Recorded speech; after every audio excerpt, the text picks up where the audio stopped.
Thank you. Thank you for introducing me. And I like to thank the translators as well. They're doing an amazing job translating immediately what we say. It's very good. But anywho, Etsy. Yes. Can I have the first slide? Oh, yeah. I'm very grateful that you've invited me. It's an interesting combination to have a company like Etsy here. But we are, like you, we have the same audience, the creatives. Museums have creatives visiting. We have creatives being inspired by museums who are selling items on Etsy. And that's actually going really well. We've started in 25, exactly 10 years ago. Where are my slides?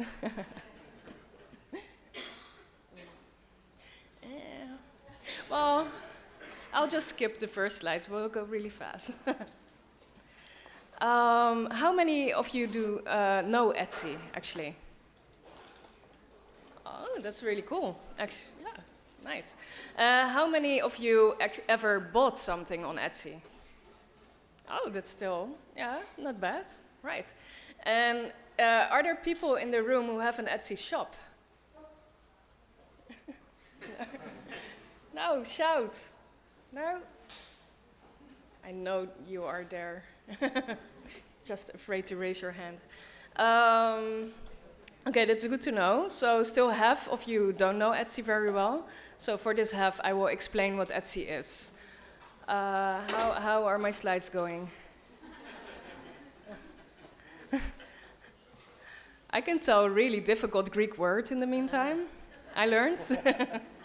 It's skuli gomermi kotripa. I've learned.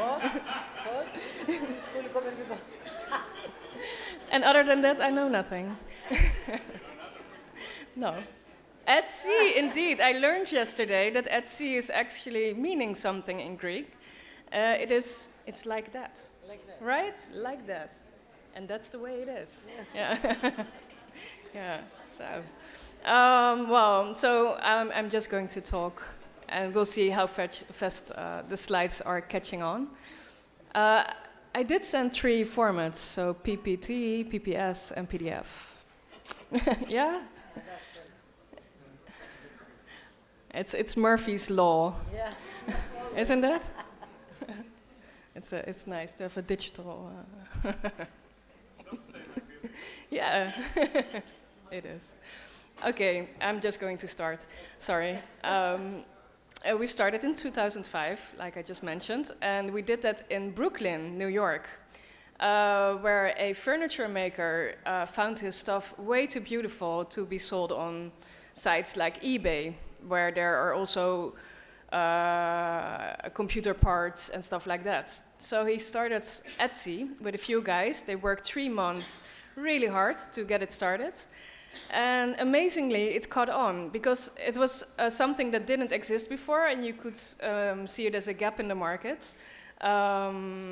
There now is a place where every creative could sell their items, and it was just not audience from a local audience that you in the old days had when you were a maker. It was not just a retail. Now you had the power as a maker to come from your atelier, your studio, and sell it directly to an entire world. And that's the internet, and that's what's so beneficial from the internet for the new creative community. So yes, things aren't going so well. There are a lot of crises, not only in Greece, but all over the world there are crises. But stuff like this could still create a lot of income for individuals. Yes.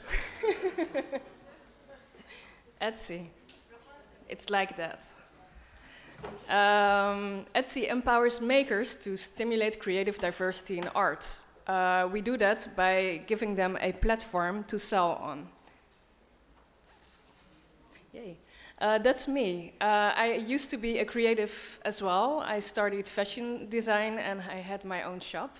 So I can relate very much to all the creatives, to all the visitors, to museums. I am one of them, and therefore I can relate. Like I just told you, we come from Brooklyn. Our head office is still there. We are working with almost 700 people in the world right now. And next to that, we have sellers and buyers in almost every country in the world. So this means that when you are a creative in Greece, you can sell to every place in the world. Yes. What can you sell on Etsy? You can sell handmade, so it's very important that you make it yourself, or that the idea comes from yourself. We don't allow reselling. Next slide. You can sell vintage, and it's very important that it's at least 20 years old, because that is what vintage really is, vintage, French word for 20 years. Next slide, please. And last but not least, craft supplies. So a lot of creatives on Etsy make things, and therefore you are allowed to sell the craft supplies as well. Next slide. What is very useful for the sellers on Etsy is the Etsy community. And it's also very interesting for partners. We have a huge community, and they all communicate to each other on the internet.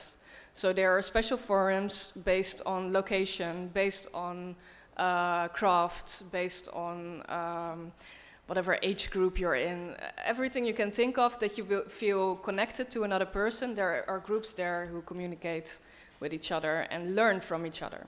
And that's a very important aspect. We have people on Etsy who actually learned how to make stuff. They actually study design and sell these products on Etsy.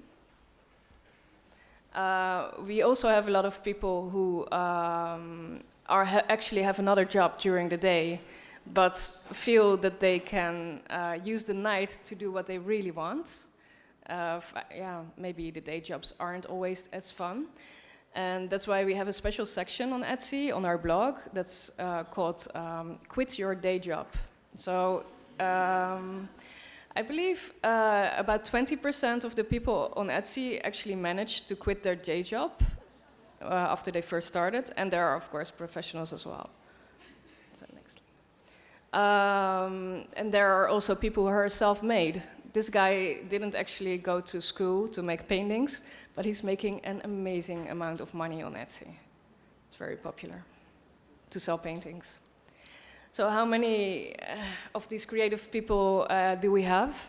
We have 1.4 million creatives worldwide,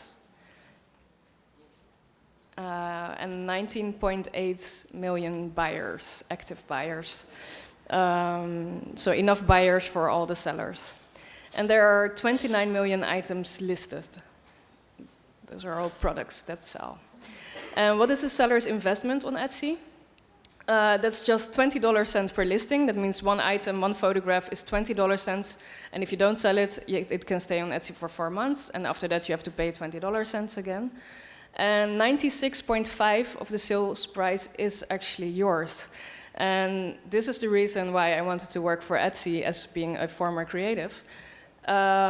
This is unparalleled to galleries, retail, anything where they ask huge margins. Next slide. There's also a benefit of the Etsy economy, as we call it right now, for makers. That's an interesting point. There is no curation, and that might be for the curators in the audience a bit hard to hear.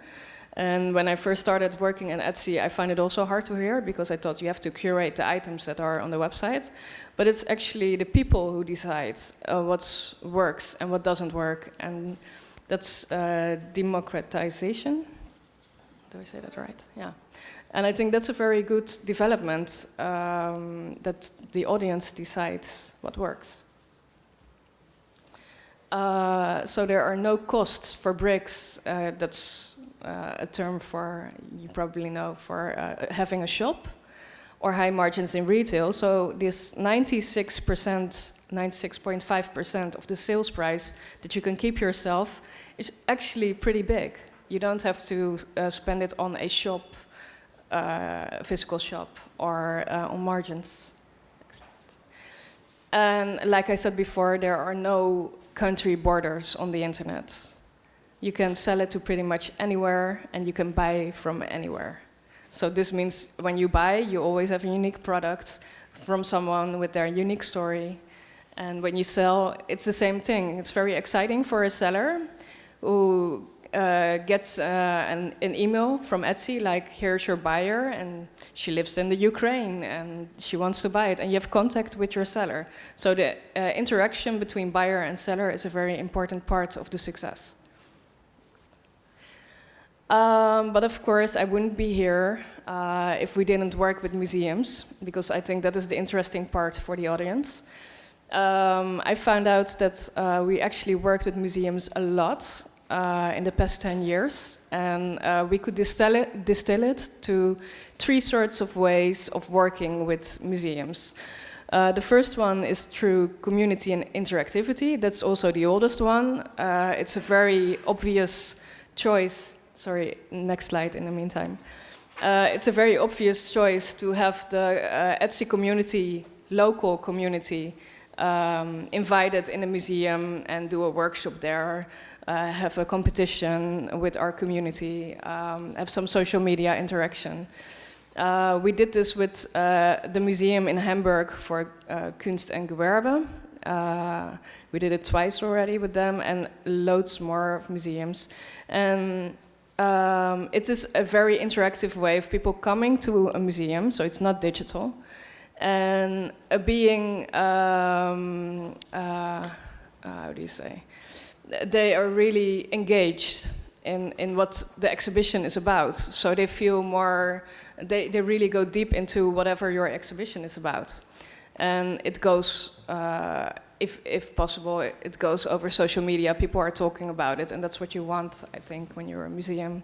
So we are also currently working with the British Library on Alice in Wonderland exhibition over there. She's 100 years old, so. And then you attach a competition and stuff like that. So that's the first way we work with them. The second way is through digital inspiration and using our seller and top sellers actually to create products with items seen in a museum. And that very beautiful example is the Rijksmuseum, for instance. Next slide. We've selected a couple of Etsy sellers to create a product with images from the Rijksmuseum. And, sorry, next slide. And it was very interesting to see that these images went pretty much viral for a year. So when we researched the PR value of this project, it was like we've never seen before. It was huge. People want to see these interesting images, and the sellers are really inspired by the art. So that's very much, yeah, sorry. And the last cooperation we did with the museum is through our new wholesale project. It's very new, and in Europe it's not valid yet. It's only working in the US. But right now, sellers who are doing really well and make beautiful products can enter the wholesale project. And this means that they can sell more items at once to a Barney's or a museum shop, for instance. And that's what we did with the American Museum for Natural History. We selected sellers again, and they went to the museum, and they went backstage, so to say, to the depots. I don't know how you say that in English. Storage, yeah. And they were inspired by it, and they make products, and those products are actually for sale in the museum shop. And sorry, next slide. And these are the items that they made, so all inspired on the Natural History Museum. And that was the very first time we actually worked with a museum shop, and I would love to see more of that. So what is the mutual benefit? Well, for us, obviously, museums are an endless source of inspiration, no doubt about it, and that's the only benefit, actually. And next slide. And so our sellers are always super happy to work with museums, as you can see. Yeah. But what is the benefit for museums of working with Etsy? Well, in the first case, the one where you engage community, you increase engagements, both local and social, on social media. People really want to be involved. The second benefit is you can tap into the following of Etsy, and that is huge. So yeah, that's sort of a free advertisement that you to a targeted group that you never would have otherwise. And the last one is to get museum shop items, and I really love your story, to hear your story next. Made by real people with real stories, and of course that's why it's fair trade, and it's also for a relatively low cost. Yeah. So here's an example of this girl who made these nice bottles of sea salt, which is, I think, a nice museum shop item. And what could be future steps? Well, besides all the previous steps that I think are really still relevant, I think artists on Etsy are sometimes have really interesting approaches, and I wouldn't mind to see an exhibition about it. Like this. It's unbelievable, but there was actually someone who sold this on Etsy for $50. Yeah, you can read the text. Sorry, could you go one back? Yeah. Yellow hot dog pen and Q-tip holder, the exquisite design you trust, and the phenomenal taste you grew up with. Well, I think that has a very conceptual value. So, but that's just me, maybe. So, it might be nice. Sorry, yeah, next. And there are some makers who are not, because this previous seller was aware, he was an artist, a well-known artist, and he just experimented with the concept of Etsy. But there are also a lot of sellers who aren't aware of what they do. And on the internet, you have a lot of YouTube movies on what crazy stuff you can find on Etsy. And this is actually from a YouTube video, and it's called Weirdty. And they show an image of Barry Manilow, half man, half pillow. I think that's very Manilow. Yeah, really funny. So that's one thing that I would like to see personally, to work with museums, to have a really interesting exhibition. It's maybe for the far future. And from a community point of view, I would encourage to co-host workshops, because on Etsy we have a tool that's called localization tool. And we are currently promoting every local event that there is happening. So there's a lot of traffic to our website always. And so if you host a workshop, you get people to your museum via Etsy. And we provide craft materials if necessary. And business point of view, I would love to explore the wholesale option for museum shops. So we had one experience, but this could grow in more than one way. And that was actually my presentation. Thank you.